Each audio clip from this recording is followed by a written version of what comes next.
ઉત્ક્રાંતિના digital પ્લેટફોર્મમાં આપનું હાર્દિક સ્વાગત છે. આજે આપણે જે ટોપિક લેવા જઈ રહ્યા છે એ છે યુપીએસસીના પ્રીવિયસ યર ક્વેશ્ચન. હવે કેવું છે કે જેમ જેમ કોમ્પિટિશન વધી રહી છે એમ દરેકને એક ડાઉટ થતો જાય છે કે પીટી કઈ રીતે કરવું, મેન્સ કઈ રીતે કરવું. તો જો પહેલી વસ્તુ યાદ રાખજો, માની ચાલો કે અત્યારે માર્કેટની અંદર બહુ બધી વસ્તુઓ જેમ કે બહુ બધી બુક્સ છે, બરોબર, બહુ બધા ક્લાસીસ થઈ ગયા છે. તો દરેકને એક જ કન્ફ્યુઝન રહે છે કે કઈ રીતે શું કરવું, શું ના કરવું. તો જે રીતનો જીપીએસસી નો પેટર્ન ચાલે છે અત્યારે, બરોબર, અને જે રીતનો એક સ્વભાવ ચાલી રહ્યો છે આખો જીપીએસસી નો, એ પ્રમાણે જો તમે યુપીએસસી ના પ્રીવિયસ યર ક્વેશ્ચન ઉપર ધ્યાન આપો તો તમને ઘણી વસ્તુમાં ક્લિયરિટી આવી શકે છે. એક તો પહેલા તમને આ ફાયદો થશે પ્રીવિયસ યર ક્વેશ્ચનનો. બીજો ફાયદો તમને એ થઈ શકે છે પ્રીવિયસ યર ક્વેશ્ચનનો કે તમારી તૈયારી કયા લેવલની છે. માની ચાલો કે તમે પોલિટી ઓલરેડી કરી લીધું છે અને તમને એવું છે કે મારું પોલિટી ઓલરેડી થઈ ગયેલ છે, મને પોલિટીમાં કોઈ તકલીફ નથી, અને માની ચાલો કે આજે હું જે તમને પ્રીવિયસ યર ક્વેશ્ચન કરાવી રહ્યો છું તમે એને જુઓ, અને જ્યારે હું એ ક્વેશ્ચનને પૂરો કરું અને એ ક્વેશ્ચન આગળ વધે તો તમે એને પોઝ કરીને જવાબ તમારા મનમાં બોલજો, પછી તમે પાછું એને ચાલુ કરીને જો એ જવાબ સાચો પડે છે, બરાબર, અને લગભગ 80 to 85% ક્વેશ્ચનો તમારા સાચા થાય છે તો તમારે સમજી લો કે તમારું તૈયારી સારી છે, નકર તમારે હજી પણ થોડી તૈયારી કરવાની જરૂર છે, એ સાબિત થશે. એટલે પ્રીવિયસ યર ક્વેશ્ચન બહુ ઇમ્પોર્ટન્ટ સાબિત થઈ રહ્યા છે આજકાલના જે ટ્રેન્ડ ચાલી રહ્યો છે એની અંદર. ઘણા લોકો એવા છે અને ઘણા લોકો 240 બી ઘણા લોકોને એવું થઈ ચૂક્યું છે કે જે 3 વાર ઇન્ટરવ્યુ આપીને આવ્યા હતા, કે 3 વાર મેન્સ લખી હતી, કે 7 વાર મેન્સ લખી હતી અને 2 વાર ઇન્ટરવ્યુ આપીને તો બી પીટી ક્લિયર નથી થઈ. એનું મુખ્ય કારણ એ હોઈ શકે છે કે માની ચાલો કે આજ સુધીનો જીપીએસસી નો જે ટ્રેન્ડ હતો એ આખો અલગ ચાલતો હતો અને લગભગ 240 થી આખો ટ્રેન્ડ અલગ થઈ ગયો. પહેલા તો આખી પેટર્ન જ બદલાઈ ગઈ છે. પહેલા 400 માર્કનું પેપર હતું, પછી 200 નું થઈ ગયું છે. અને બીજી વસ્તુ, હવે જે લેવલ છે લેવલ થોડું ઘણું શું જઈ રહ્યું છે, અપ જઈ રહ્યું છે, જેના કારણે કટ ઓફ પણ ધીરે ધીરે કટ ઓફ પણ બહુ અપ જતું રહે છે યા તો બહુ ડાઉન જતું રહે છે. તમે કે એસટીએ નું તમે કટ ઓફ જો, તમે ડીવાયએસઆર ના કટ ઓફ જો, અત્યારે કટ ઓફ અપ જઈ રહ્યા છે. એનું મુખ્ય કારણ એ બની રહ્યું છે કે આજકાલ પરીક્ષાનું લેવલ વધે છે, સામે વિદ્યાર્થીનું લેવલ વધી રહ્યું છે. તો તમારે પણ જો એ લેવલે જવું હોય તો પ્રીવિયસ યર ક્વેશ્ચનો એ સૌથી ઇમ્પોર્ટન્ટ સાબિત થઈ રહ્યા છે. તો આજે જે આપણે જોવાનું છે એ પોલિટીના પ્રીવિયસ યર ક્વેશ્ચન જોઈશું, એના પછી આગળ ચાલીને ઇકોનોમી કે હિસ્ટ્રી બધા સબ્જેક્ટના આપણે ઉત્ક્રાંતિના પ્લેટફોર્મ પર આપણે જોવાના છે, બરાબર. આજે જે આપણે જોવાનું છે એ પોલિટીના પ્રીવિયસ યર ક્વેશ્ચન જોવાના છે. આની અંદર એવું નથી કે ડાયરેક્ટ હું તમને જવાબ જ કહી દઈશ કે ચલો આનો જવાબ અચ્છા છે, ના.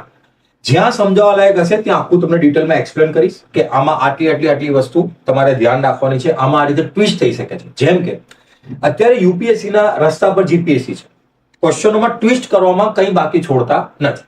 તો તમારી એ વસ્તુ હું તમને કહેતો જઈશ કે જો અહીંયા ટ્વિસ્ટ થાય એવું છે, અહીંયા થાય એવું છે, અહીંયા થાય એવું છે, તો તમારે એનું ધ્યાન રાખવાનું છે, બરાબર. હવે આપણે બહુ વાતો ના કરીને એની શરૂઆત કરીએ. સૌથી પહેલો ક્વેશ્ચન એ છે કે લોકસભાના ઉપાધ્યક્ષના સંદર્ભમાં નીચેના વિધાનો વિચાર કરો, બરાબર. હવે હું તમને એક વસ્તુ કહી દઉં કે હાલમાં પહેલા તો લોકસભાના ઉપાધ્યક્ષનું જે પદ છે ને, હાલની વાત કરું છું, એ ખાલી છે. આ વસ્તુ ધ્યાનમાં રાખજો. હાલમાં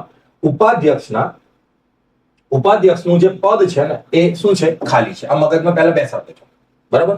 2019 પછી લોકસભાના ઉપાધ્યક્ષનું કોઈ પદ જ ભરવામાં નથી આવ્યું. જો આપણા ત્યાં સંસદમાં એવો એક માની ચાલો કે પરંપરા ચાલે કે ભાઈ સ્પીકર જો હોય ને, લોકસભા અધ્યક્ષ, એ જનરલી શું હોય કે લોકસભા અધ્યક્ષ જનરલી એવું હોય કે જે શાસક પક્ષનો હોય અને ઉપાધ્યક્ષ જે હોય છે એ વિપક્ષના હોય છે. તો 2019 પછી આપણા ત્યાં ઉપાધ્યક્ષનું પદ લગભગ શું છે, ખાલી છે. તો એના ઉપલક્ષમાં આ સવાલ ઓલરેડી યુપીએસસીમાં પૂછાઈ ચૂક્યો છે. ધ્યાનથી સાંભળજો. લોકસભાના ઉપાધ્યક્ષના સંદર્ભમાં નીચેના વિધાનો વિચાર કરો. લોકસભામાં કાર્યપદ્ધતિ અને કાર્યપદ્ધતિ નિયમો અનુસાર ઉપાધ્યક્ષની ચૂંટણી અધ્યક્ષ દ્વારા નક્કી કરવામાં આવેલી તારીખે યોજાય છે. પહેલી વસ્તુ તો આ છે. બીજી વસ્તુ, ફરજિયાત જોગવાઈ છે કે લોકસભાના ઉપાધ્યક્ષ તરીકે ઉમેદવારની ચૂંટણી મુખ્ય વિરોધ પક્ષ અથવા શાસક પક્ષમાંથી હોવી જોઈએ. ત્રીજી વસ્તુ, ગૃહની બેઠકની અધ્યક્ષતા કરતી વખતે ઉપાધ્યક્ષ પાસે અધ્યક્ષ જેટલી જ સત્તા હોય છે અને તેના ચુકાદાઓ સામે કોઈ અપીલ થતી નથી. ચોથી વસ્તુ, ઉપાધ્યક્ષની નિમણૂક અંગેની સુસ્થાપિત સંસદીય પ્રથા એ છે કે પ્રસ્તાવ અધ્યક્ષ દ્વારા રજૂ કરવામાં આવે છે અને વડાપ્રધાન દ્વારા યોગ્ય રીતે સમર્થન આપવામાં આવે છે. હવે આમાં તમારે ગોતવાના છે કે આમાં સાચા કયા છે. શું ગોતવાનું છે? સાચા કયા છે. પહેલી વસ્તુ યાદ રાખીને ચાલજો કે આની અંદર જે છે એ જવાબ એ સાચો છે, બરાબર, અને જવાબ 3 સાચો છે. હવે આ કેમ ખોટો છે હું તમને કહી દઉં. ફરજિયાત જોગવાઈ છે કે લોકસભાના ઉપાધ્યક્ષ તરીકે ઉમેદવારની ચૂંટણી મુખ્ય વિરોધ પક્ષ અથવા શાસક બન્યો. ફરજિયાત નથી. પહેલી વસ્તુ યાદ, મેં તમને કીધું આ વંટા એક પરંપરા છે અને ફરજિયાત તમે ના કહી શકો, બરાબર. શું નથી ભાઈ? ફરજિયાત નથી. એટલે આ વસ્તુ શું થાય છે? ખોટી સાબિત થઈ જાય છે. ગૃહની બેઠકની અધ્યક્ષતા કરતી વખતે ઉપાધ્યક્ષ પાસે અધ્યક્ષ જેટલી સત્તા હોય છે, હા, માની ચાલો કે જ્યારે અધ્યક્ષ અવેલેબલ હોય છે લોકસભાની અંદર, ત્યારે ઉપાધ્યક્ષ એક સામાન્ય વ્યક્તિની જેમ બેઠો હોય છે. પરંતુ જ્યારે માની ચાલો કે અધ્યક્ષ ગેરહાજર છે, યાદ રાખજો, અધ્યક્ષ શું છે? ગેરહાજર છે, ત્યારે અધ્યક્ષનું પદ કોણ ધારણ કરે છે? ઉપાધ્યક્ષ ધારણ કરે છે. અને ઉપાધ્યક્ષ જેવો છે ને એ જે ગાદી પર બેસે છે એ ગાદીની બધી સત્તાઓ એ ભોગવે છે, બરાબર. ઉપાધ્યક્ષ નિમણૂક અંગેની સંસદીય પ્રથા એ છે કે પ્રસ્તાવ અધ્યક્ષ દ્વારા રજૂ કરવામાં આવે છે અને વડાપ્રધાન દ્વારા યોગ્ય રીતે સમર્થન આપવામાં આવે છે. આ ખોટું છે, બરાબર. પછી એના પછી બીજું, ભારતમાં અદાલતો દ્વારા કરેલી રીટ એટલે આ શેની વાત કરે છે? આર્ટિકલ 32 ની વાત કરે છે. શેની વાત કરે છે? આર્ટિકલ 32 ની વાત કરે છે. શેની વાત કરે છે? આર્ટિકલ 32 ની આ વાત કરે છે.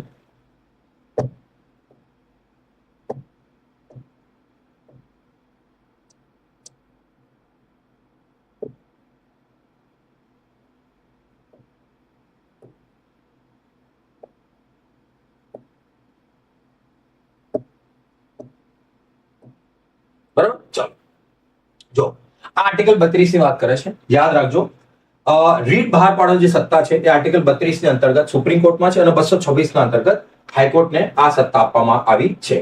સૌથી પહેલા, ખાનગી સંસ્થા સામે આદેશ જૂઠું બોલશે નહીં સિવાય કે તેને જાહેર ફરજ સોંપવામાં આવે. બીજી વસ્તુ, કંપની સામે આદેશ જૂઠું બોલશે કે નહીં, ભલે તે સરકારી કંપની હોય, કરવામાં આવશે. કોઈ પણ જાહેર વિચારધારા ધરાવતો વ્યક્તિ એવો વોરંટની રીટ મેળવવા માટે કોર્ટમાં જવા માટે અરજદાર બની શકે છે. હું તમને એક રીટ વિશે થોડી માહિતી આપી દઉં. સૌથી પહેલા યાદ રાખજો, આર્ટિકલ 32 ના અંતર્ગત 5 પ્રકારની રીટનો ઉલ્લેખ છે, બરાબર. જેમ કે હેબિયસ કોર્પસ છે, પછી મેન્ડામસ છે, પછી પ્રોહિબિશન છે, કો વોરંટો છે અને સેટારોરી છે, બરાબર. આ 5 ટાઈપની રીટ હોય છે.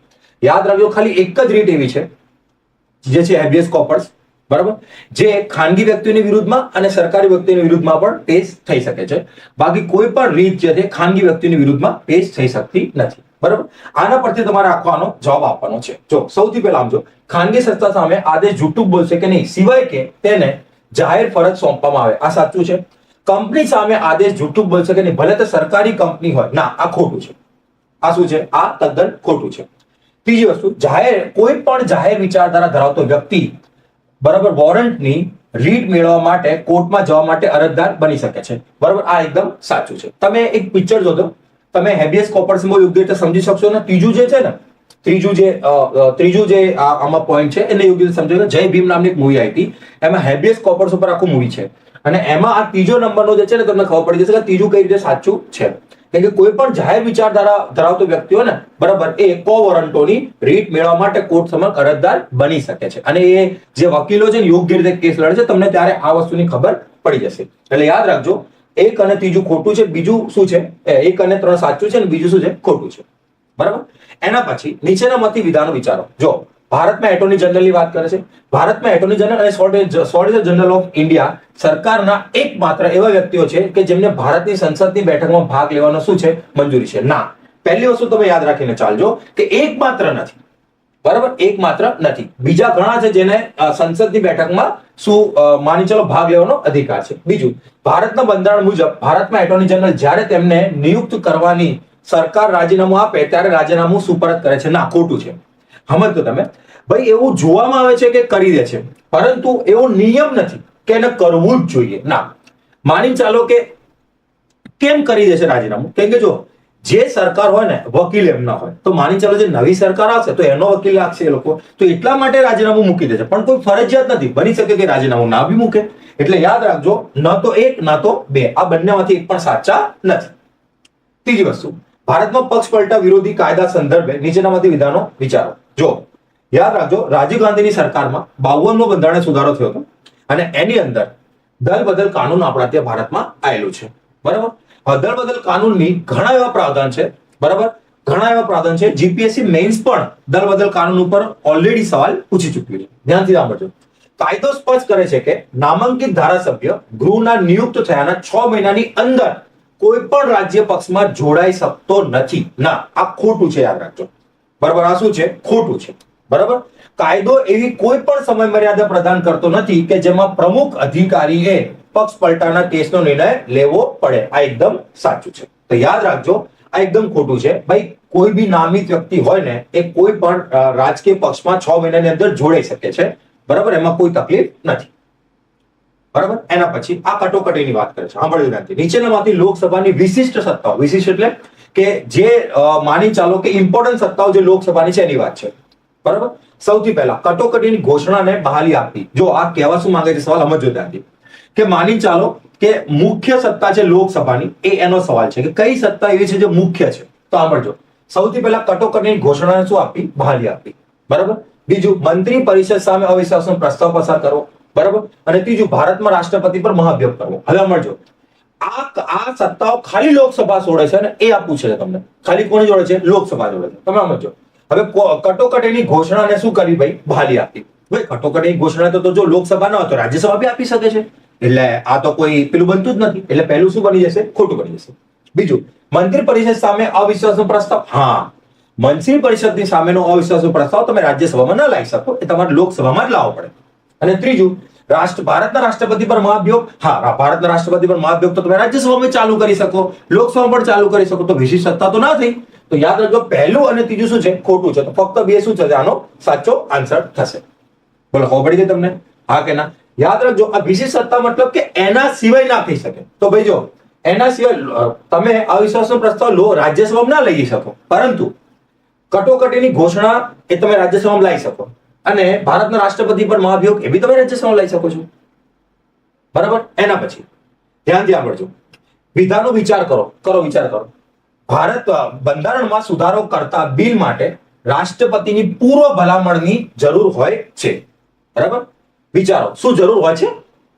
બીજી વસ્તુ, જ્યારે બંધારણ સુધારો બિલ ભારતના રાષ્ટ્રપતિ સમક્ષ રજૂ કરવામાં આવે છે ત્યારે ભારતના રાષ્ટ્રપતિએ તેની સંમતિ આપવી ફરજિયાત છે. આ ધ્યાન રાખજો, આ શબ્દ ફરજિયાત તમને હેરાન કરશે.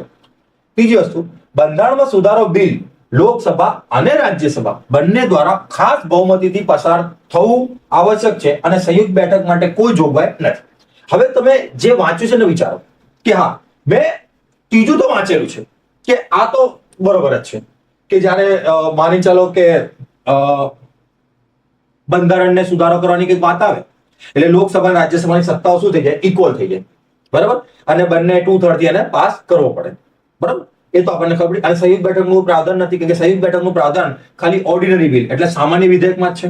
ચલો, આ તો એક ક્લિયર થઈ ગયું કે ભાઈ આ ત્રીજું સાચું છે. બરાબર, બીજું આવી જાઓ. જ્યારે બંધારણ સુધારો બિલ ભારતના રાષ્ટ્રપતિ રજૂ કરવામાં આવે ત્યારે ભારતના રાષ્ટ્રપતિ તેની સંમતિ આપવી ફરજિયાત છે. હા, એને ત્યારે આપવી જ પડશે. બરાબર, પરંતુ બંધારણ સુધારો કરતા બિલ માટે ભારતના રાષ્ટ્રપતિની પૂર્વ ભલામણની જરૂર હોય છે? ના, પૂર્વ ભલામણની કોઈ જરૂર હોતી નથી. એટલે યાદ રાખજો, ઓપ્શન બી અને સી એટલે 2 અને 3 શું છે? સાચું છે. બરાબર, હવે તમે જો એના પછી નીચેના વિધાનો ચકાસો. ભારતનું બંધારણ મંત્રીઓને 4 કક્ષામાં વર્ગીકૃત કરે છે, જેમ કે કેબિનેટ મંત્રી, સ્વતંત્ર હવાલો ધરાવતા રાજ્યમંત્રી અને નાયબ મંત્રી. વિચાર કરો તમે કેટલા ટાઈપના મંત્રી વાંચેલા છે? લક્ષ્મીકાંતનો વાંચ્યો કે કોઈ અન્ય બુકમાં વાંચેલા હોય તો વિચાર કરો. પછી હું તમને આનો આન્સર કહેવાનો છું, વિચારવાનો. બરાબર, બીજું, વડાપ્રધાન સહિત કેન્દ્ર સરકારમાં મંત્રીઓની કુલ સંખ્યા લોકસભાના કુલ સભ્યોની 15% થી વધુ ન હોવી જોઈએ. યાદ કરો, અટલ બિહારી વાજપેયી સરકાર 2002 એક કાયદો પસાર કર્યો હતો અને કાયદામાં ક્લિયરલી કહી દીધું હતું, બરાબર, કે ભાઈ જેટલી બી લોકસભાની સંખ્યા છે એને 15% થી વધારો આપણા ત્યાં મંત્રી હોવા જોઈએ નહીં. બરાબર, આ વસ્તુ ઓલરેડી અટલ બિહારી વાજપેયી સરકારમાં પાસ થઈ ગઈ હતી 2002માં. બરાબર, હવે તમે જો, સૌથી પહેલા તમે જો 4 વર્ગીકૃત, ના 3. બરાબર, એટલે પહેલું એમ નામ ખોટું થઈ જાય છે. બરાબર, અને બીજું કેમ સાચું છે? મેં તમને ઓલરેડી કહી દીધું. એટલે ઓપ્શન બી શું છે? સાચું છે. બરાબર, ચલો આગળ. ભારત સંદર્ભે નીચે વિચાર કરજો. સરકારી કાયદા અધિકારીઓ અને કાનૂની પેઢીઓને વકીલ તરીકે માન્યતા આપવામાં આવે છે, પરંતુ કોર્પોરેટ વકીલો અને પેટન્ટ વકીલોની વકીલ તરીકે માન્યતાની બાકાત રાખવામાં આવે છે. જો હવે તમે જરા વાંચો તમને એવું લાગશે કે યાર આવું તો મેં કઈ વાંચ્યું જ નથી, આવું તો મેં કઈ વાંચ્યું જ નથી.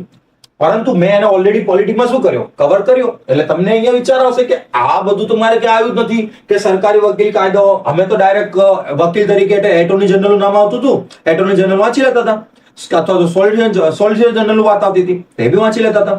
તો આપણે અહીંયા કન્ફ્યુઝનમાં આવશું. તો યાદ રાખજો, પોલિટીમાં ઘણા ક્વેશ્ચનો આવા બી હશે જે તમને કઈ નોલેજ નથી, બરાબર, પણ માની ચાલો કે આવા બી તમારે ફેસ કરવા પડશે. એટલે મેં આ સવાલ નાખ્યો છે કે તમે વિચારો, ભલે ખોટું તો ખોટું, તુક્કો તો લગાવો. ભાઈ ઘણા સવાલો એવા હશે જે તમે ક્યાંય વાંચ્યા જ નથી. બોલો, તો શું તમે એવું કરશો, સ્કીપ કરીને આવતા રહેશો? ના, તુક્કો મારવું બી જરૂરી છે. તો યાદ રાખજો, આમાં તુક્કો આપણે શું કરવો પડશે ભાઈ, મારવો પડશે. બરાબર. તો સરકારી કાયદા અધિકારીઓને કાનૂની પેઢીઓની વકીલ તરીકે માન્યતા આપવામાં આવે છે, પરંતુ કોર્પોરેટ વકીલો અને પેટન્ટ વકીલો વકીલ તરીકે માન્યતા બાકાત રાખવામાં છે ના. એને કોર્પોરેટ વકીલ અને પેટન્ટ વકીલ તરીકે માન્યતા આપવામાં આવે છે. બાર કાઉન્સિલ પાસે કાયદા શિક્ષણ અને કાયદા કોલેજોની માન્યતા સંબંધિત નિયમો ઘડવાની સત્તા છે. હા, એમની જોડે સત્તા છે. કેમ કે તમે જોજો, જ્યારે કોઈ વકીલ બને એટલે કહે છે કે હું બાર કાઉન્સિલનો મેમ્બર છું. હવે માની ચાલો કે બાર કાઉન્સિલ પોતાનો મેમ્બર ક્યારે બનાવે, જ્યારે એમના હિસાબે એને કંઈક વાંચી ના આવ્યો હોય, કે એના હિસાબે કોઈ એક્ઝામ ક્લિયર કરી ના આવ્યો, કે એના હિસાબે સિલેબસ વાંચ્યો હોય ત્યારે જ કરી શકે. એટલે આમાં એવું કહે છે કે બાર કાઉન્સિલ પાસે કાયદા શિક્ષણ અને કાયદા કોલેજની માન્યતા સંબંધિત નિયમો ઘડવાની શું છે, સત્તા છે. બરાબર. તો આ વસ્તુ યાદ રાખીને ચાલજો. બરાબર. હવે આગળ વધીએ. HN સાનિયાલ સમિતિ અહેવાલ અનુસાર કોર્ટનો તિરસ્કાર અધિનિયમ 1971 પસાર કરવામાં આવ્યો છે. યાદ કરો, બરાબર. કન્ટેમ્પ ઓફ કોર્ટ યાદ આવું કંઈક બે પ્રકારનું હોય છે, બરાબર. સિવિલ અને ક્રિમિનલ બે પ્રકારનું હોય છે, બરાબર. ભારતનું બંધારણ સુપ્રીમ કોર્ટ અને ઉચ્ચ અદાલતોને પોતાના તિરસ્કાર માટે સજા કરવાનો અધિકાર આપે છે. હા, અને અમે તો એમ બી વાંચ્યું હતું કે માની ચાલો સુપ્રીમ કોર્ટ ચાહે તો કોઈ અન્ય કોર્ટને બી આપી શકે છે. ભાઈ આપણે તો એ બી કંઈક વાંચેલું છે આગળ, બરાબર. ત્રીજી વસ્તુ, ભારતનું બંધારણ નાગરિક તિરસ્કાર અને ફોજદારી તિરસ્કારને વ્યાખ્યાયિત કરે છે. એક મિનિટ ઉભા રહેજો, રહેજો. અહીંયા એક તમને ટ્વિસ્ટ મળશે ક્યાં, ભારતના બંધારણમાં. બરાબર. વિચારો કે આવું કંઈક વાંચ્યું તું ખરું, આવું કંઈક વાંચ્યું તું ખરું, બરાબર. ભારતમાં સંસદને કોર્ટનો તિરસ્કાર પર કાયદા ઘડવાની સત્તા આપવામાં આવી છે, બરાબર. હવે એક વસ્તુ વિચાર કરો, આ બન્યો ક્યાં કાયદો, અધિનિયમ ક્યાં બન્યો, ક્યાં બન્યો, બોલો બોલો, ક્યાં બન્યો, શું છે આ કોર્ટનો તિરસ્કાર અધિનિયમ 1971. એનો મતલબ કે અધિનિયમ છે એટલે સંસદે બનાવ્યો હશે. કોને બનાવ્યો હશે? સંસદે. બરાબર. એટલે આ સાચું જ છે, બરાબર. જો સંસદ બનાવતો, જો નીચે શું લખ્યું છે, ભારતના સંસદને કોર્ટનો તિરસ્કાર કાયદા બનાવવાની સત્તા આપે છે. હા ભાઈ, એને તો બનાવ્યું છે, એટલે બંને સાચા થઈ ગયા. એકનો ચોથો. બીજામાં શું છે, ભારતના સુપ્રીમ કોર્ટ ઉચ્ચ અદાલતને પોતાના તિરસ્કાર માટેની સજા આપવાનો અધિકાર છે. હા, એને બી છે.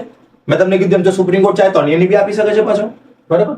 પરંતુ મેં તમને કીધું ત્રીજું, ભારતનું બંધારણ નાગરિક તિરસ્કાર અને ફોજદારી તિરસ્કાર વ્યાખ્યાયિત કરે છે. ના ના ના ના ના ના ના ના, એને તો અધિનિયમ માત્ર વ્યાખ્યાયિત કરવામાં આવ્યું છે, ભારતના બંધારણમાં નહીં.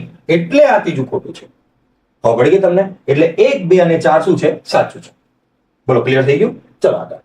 એના પછી આ ટી બોર્ડ ની વાત કરે છે, બરાબર. પહેલી વસ્તુ, ભારતમાં ટી બોર્ડ સંદર્ભે નીચેના વિધાનો વિચાર કરો.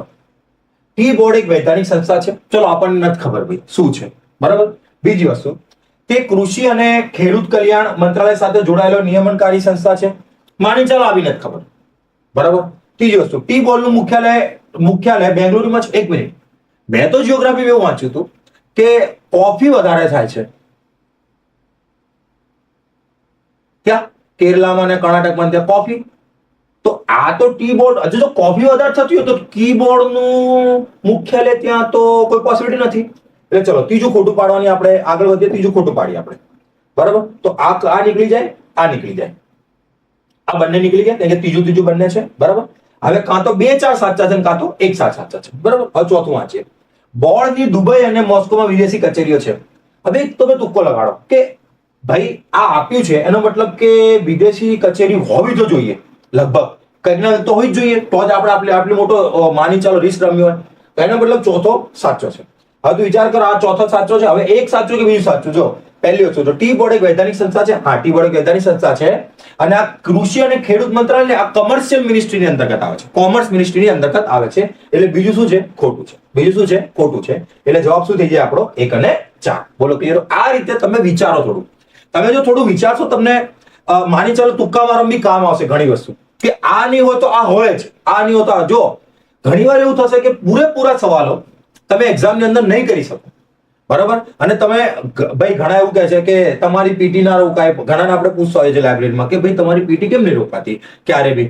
તો એમને એક મર્મ પકડી લીધો છે પીટી નો, સમજો કે ભાઈ મારે આ નહીં તો આ હોય જ, આ નહીં તો આ હોય જ, એટલે એમના ઘણા સવાલો એમનામ સાચા થઈ જતા હોય છે એટલા માટે, બરાબર.